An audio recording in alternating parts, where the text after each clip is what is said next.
So my name is Michael Krach. I'm a franchise producer. I'm working for Crytek, and I'm the producer for the global IP Warface, our new game. The face of war has changed. Only that which can adapt can survive.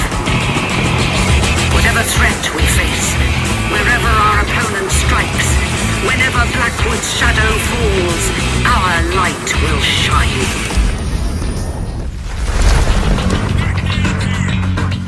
Warface is a proper FPS in the Crytek tradition, so to speak. It's made in CryEngine 3, it's very glossy, all the bells and whistles. It's what we call next gen. But there's something special to it in that it's online always, and the basic client is for free. So it's what we would call in the West free to play, although we don't like the term very much. Warface actually indeed it is a free client, and then with an economy attached to it that is based on microtransactions. That is basically a new way of bringing even AAA content to the markets, I think. And the great part about it that it allows actually every player to get as much game as he or she wants. It's not a fixed sum. If you want to play it for free, this is fine for us. If you want to dig in like with a little bit of investment, that's also fine. If you want to spend big time on it, that's also fine with us. It needs to fit everyone, otherwise it doesn't fly. I think the main difference is that Warface needs to have a higher level of accessibility because it's free, right? Everybody who hears about it goes like, Warface, that looks, or sees a trailer, goes, this looks tempting. You can just go to warface.com, at the moment sign up for the beta, but later download the client and jump right into it.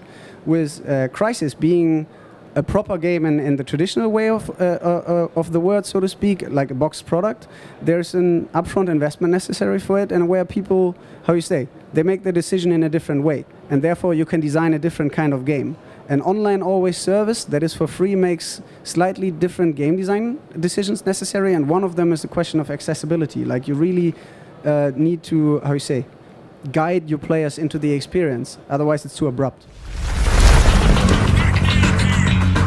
We have that reputation of pushing limits on technology. We still do this. It scales, so if you have a powerful rig, crank up the settings, maximize everything, resolution settings, go for the whole thing, and it will look fantastic.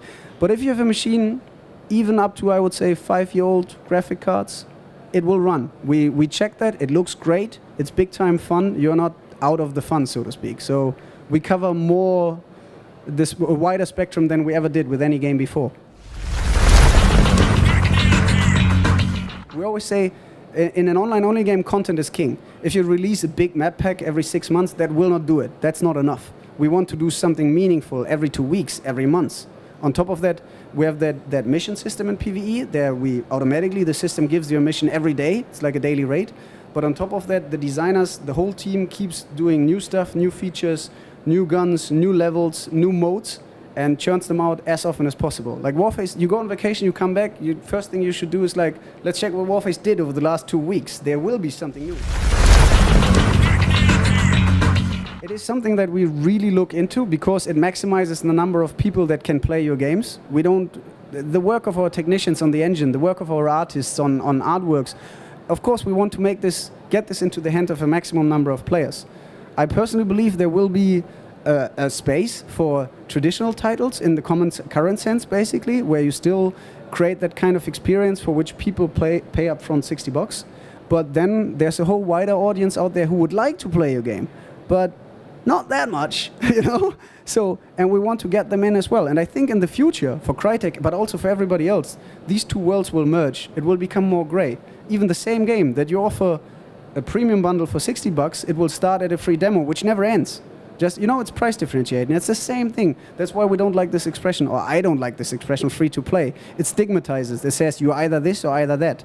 I think in the future, everybody will be both, like covering the whole ground. We're targeting to have our first beta in fall 2012. More news to come. Stay tuned. Check them on. You can sign up already on warface.com. You, gentlemen, are Warface. If you want easy, you picked the wrong side.